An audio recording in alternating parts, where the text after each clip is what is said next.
3 jours se passèrent ainsi sans que rien de nouveau se produisît, et sans que la femme de l'hôtel répondît autre chose à mes questions, toujours les mêmes, que son éternel refrain « Personne n'est venu demander Barberin, et je n'ai pas reçu de lettre pour vous ou pour Barberin. » Mais le 4e jour, enfin, elle me tendit une lettre. C'était la réponse de mère Barberin, ou plus justement la réponse que mère Barberin m'avait fait écrire puisqu'elle ne savait elle-même ni lire ni écrire. Elle me disait qu'elle avait été prévenue de la mort de son homme et que peu de temps auparavant, elle avait reçu de celui-ci une lettre qu'elle m'envoyait, pensant qu'elle pouvait m'être utile puisqu'elle contenait des renseignements sur ma famille. « Vite, vite !» s'écria Mathia. « Lisons la lettre de Barberin !» Ce fut la main tremblante et le cœur serré que j'ouvris cette lettre. « Ma chère femme, je suis à l'hôpital si malade que je crois que je ne me relèverai pas. Si j'en avais la force, je te dirais comment le mal m'est arrivé, mais ça ne servirait à rien. Il vaut mieux aller au plus pressé. C'est donc pour te dire que si je n'en réchappe pas, tu devras écrire à Grèce, en Galais, Green Square, Lincoln's Inn, à Londres. Ce sont des gens de loi chargés de retrouver Rémi. Tu leur diras que seul tu peux leur donner des nouvelles de l'enfant, et tu auras soin de te faire bien payer ces nouvelles. Il faut que cet argent te fasse vivre heureuse dans ta vieillesse.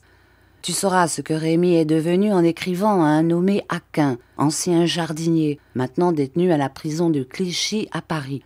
Fais écrire toutes tes lettres par monsieur le curé, car dans cette affaire, il ne faut se fier à personne. N'entreprends rien avant de savoir si je suis mort. Je t'embrasse une dernière fois, Barberin.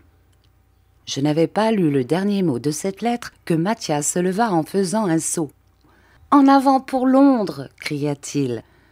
J'étais tellement surpris de ce que je venais de lire que je regardais Mathia sans bien comprendre ce qu'il disait.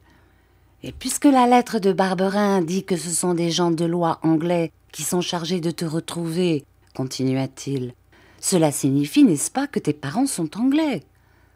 Si je suis anglais, je serai du même pays qu'Arthur et Madame Milligan. »« Comment si tu es anglais ? Mais cela est certain. Si tes parents étaient français, ils ne chargeraient point, n'est-ce pas, des gens de loi anglais de rechercher en France l'enfant qu'ils ont perdu.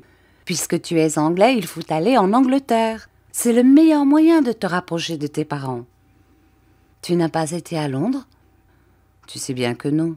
Seulement, nous avions au cirque Gassot 2 clowns qui étaient anglais. Ils m'ont souvent parlé de Londres, et ils m'ont aussi appris bien des mots anglais pour que nous puissions parler ensemble, sans que la mère Gassot, qui était curieuse comme une chouette, entendît ce que nous disions. Lui en avons-nous baragouiné des sottises anglaises en pleine figure, sans qu'elle puisse se fâcher. Je te conduirai à Londres. En 2 minutes, nos sacs furent bouclés, et nous descendîmes prêts à partir.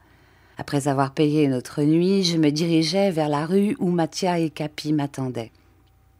Ce jour-là, nous allâmes sans nous arrêter jusqu'à Moisselles, où nous couchâmes dans une ferme, car il importait de ménager notre argent pour la traversée. Mathia avait dit qu'elle ne coûtait pas cher, mais encore à combien montait ce pas cher ? Tout en marchant, Mathia m'apprenait des mots anglais, mais j'étais fortement préoccupée par une question qui m'empêchait de me livrer à la joie. Mes parents comprendraient-ils le français ou l'italien ? Comment nous entendre s'ils ne parlaient que l'anglais ? Comme cela nous gênerait. Que dirais-je à mes frères et à mes sœurs si j'en avais ? Ne resterais-je point un étranger à leurs yeux tant que je ne pourrais m'entretenir avec eux ? Quand j'avais pensé à mon retour à la maison paternelle, et bien souvent depuis mon départ de Chavanon, je m'étais tracé ce tableau. Je n'avais jamais imaginé que je pourrais être ainsi paralysée dans mon élan. Il me faudrait longtemps, sans doute, avant de savoir l'anglais, qui me paraissait une langue difficile. Nous mîmes 8 jours pour faire le trajet de Paris à Boulogne, car nous nous arrêtâmes un peu dans les principales villes qui se trouvèrent sur notre passage, Beauvais, Abbeville, Montreuil-sur-Mer, afin de donner quelques représentations et de reconstituer notre capitale. Quand nous arrivâmes à Boulogne, nous avions encore 32 francs dans notre bourse, c'est-à-dire beaucoup plus qu'il ne fallait pour payer notre passage.